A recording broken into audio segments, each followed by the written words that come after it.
Hi there. Today, I would like to share an ethnographic ritual observation of a June 1st Children's Day celebration held in a Chinese primary school. First of all, let's define a ritual. Rituals can be understood as a repeating symbolic act that expresses and creates social value through the process of behavioral formality. Specific special arrangements, symbolism, and collective participation. A ritual both represents and continuously creates a social structure.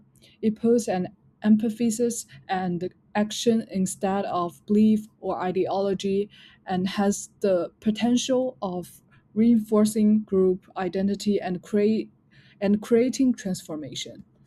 The ritual that I have been to was Children's Day held on June 1st in a primary school in China.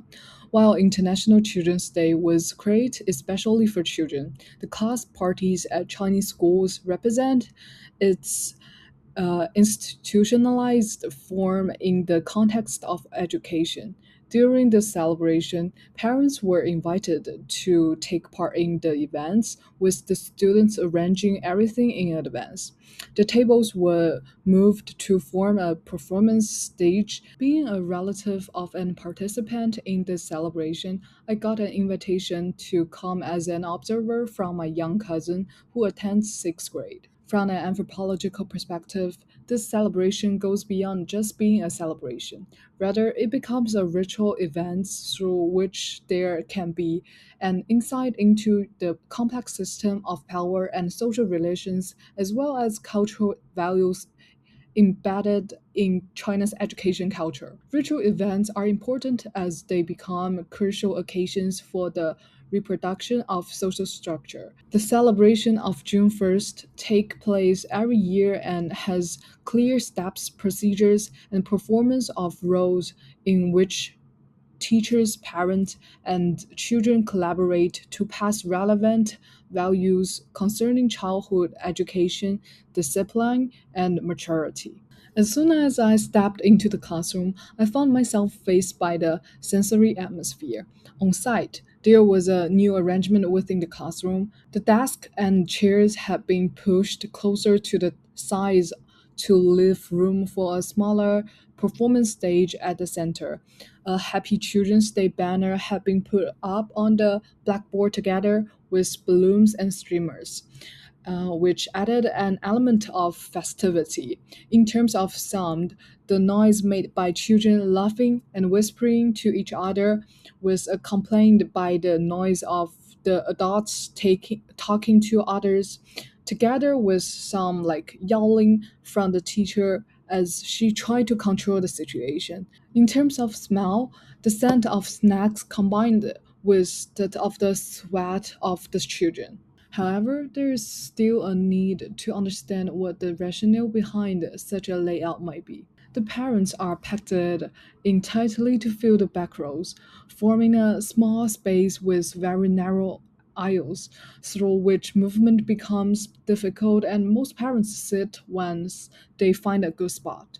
The students' books and items on the desks at the corners, making them hard to reach. It appears that the main purpose of such a layout is to allow enough room for performance activities at the same time preserving visibility for parents sitting at the front. So, who was this space actually designed for? The answer is somewhat ironic. On the surface, this was a celebration for children, yet the actual design logic served no such purpose. Children's learning materials were displaced into distinct positions. At the end of the event, the students themselves were expected to restore the desk and chairs and clean classroom, and to sort through their own belongings that had been casually piled up. The true beneficiary of the spatial arrangement was an institutional need for performance, to represent visiting school administrators with a scene of joyful celebration visibly distinct from the everyday separation of regular class, and to have parents present completely a symbolic narrative of school caring for its students. In Irving Goffman's dramaturgical terms, the space was the stage front stage, while the backstage logic remained concealed in those precarious stacks of books and the weary tidy up of the children once the event concluded. The key participants involved in the ritual include students, parents, and teachers. Their interactions and effects had a very hierarchical pattern and were marketed with disjunctions and inconsistencies between them. Firstly, the participants who were most obviously involved in the celebration emotionally were the students. However, the source of the students' emotion was not connected to the holiday per se. The joy of children was seems they did not need to have classes and they could eat snacks which are not usually allowed on school premises. That is another indicator of educational suppressions. Enjoyment of the holiday is obtained through avoidance of educational activities, and this way the culture is devalued. From observations, it is visible that the kids' joy gradually diminished. Towards the end of the ritual, most kids ate snacks in silence. Some watched the performance, some prepared for their own parts, while some tried to draw the attention of their parents in order to interact with them. Secondly, the emotions of parents were marked with double blinding.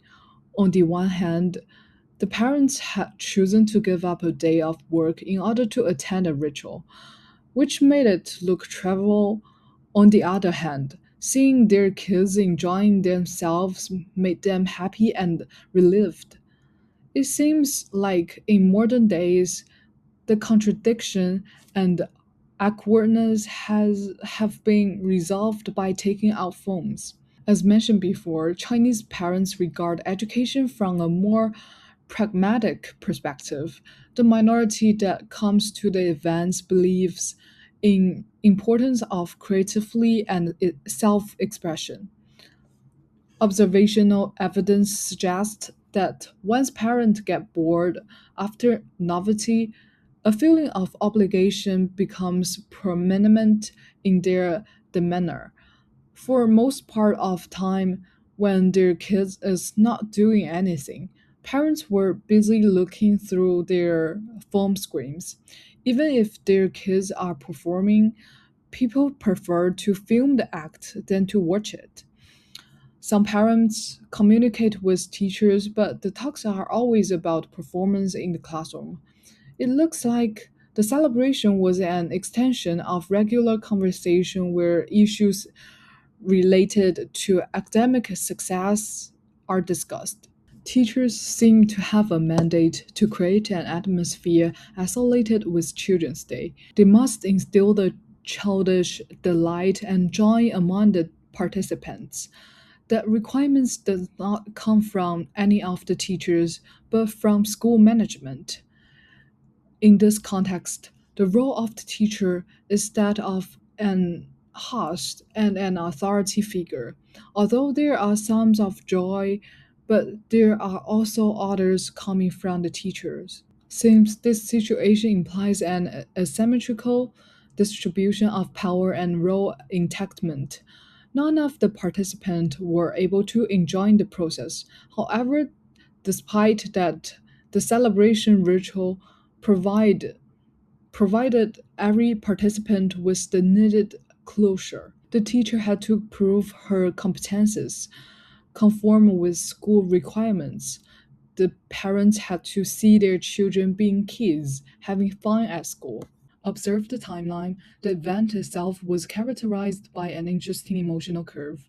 The first part was marked by a notable rise in emotions. The atmosphere of anticipation prevailed with much laughter and hushed conversation going on in classroom. This stage corresponded to the first phase identified by Arnold van Gennep as an separation phase when participants move away from their regular environment to the ritual one. However, as the proceeding moved on to the halfway point, the collective emotional excitement seemed to subside in noticeable fashion. Waiting too long, the heat in the classroom, as well as the slow pace of the ritual itself, seemed to wear away the illusion created during the first phase.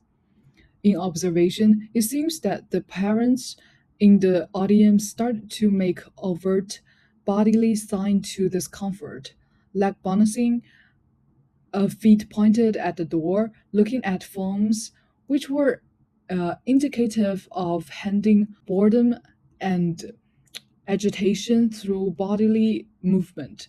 Likewise, the children displayed the same tendencies. The whispering died down until later into the ritual when children quietly ate their foods, without any of the uh, enthusiasm shown earlier in the day. This process demonstrates one of the problems of the ritual. There was no transformation and elevation of the participants. Rather, they were already withdrawing from the ritual in mind, if not body. As an observer being younger than the adults around, I was one who evoked interest and attention from time to time. Currently, I don't claim that my observations were completely objective. I'm a product of Chinese primary education system, just like everyone else. And I used to celebrate June 1st Children's Day in my life, only from the side of the performer being a kid back then. While such an experience provides some inner sensitive concerning the structure of the event, it also makes me tend to over personalize some observation and judgments. Subjectivity of the ethnographer can never be denied, as Renato Risotto claims, because positionally is always a part of well data production. And also, I'm the relative of the participant of the event. I will naturally share emotions with him. However, when observing the ritual itself, I can still strive to maintain an objective and rational perspective, ensuring that my past experience and preconceptions do not promise the impartiality of my account. From the perspective of anthropological ritual theory, this celebration can be classified as an ideological ritual and more specifically as a rite of intensification. Ideological rituals control behavior, mood, sentiments, and values for the sake of the community. Rites of intensification, ensuring that people adhere to values. The function of intensification rituals is to ensure that members continuously identifying with the with the community's shared values and social norms, reinforced through recurring enactment that sustains existing social relations and value systems.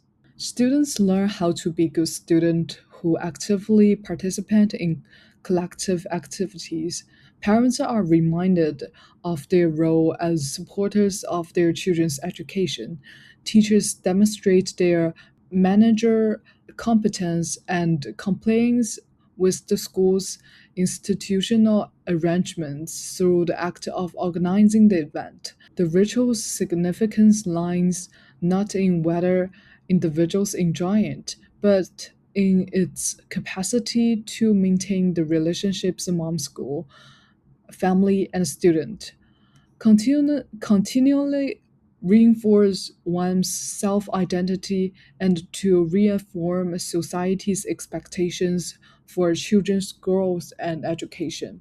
Yet, the most profound aspect of this ritual lies in the vast gulf it exposes between the cultural values it performs and the spiritual ideas the holiday claims to embody.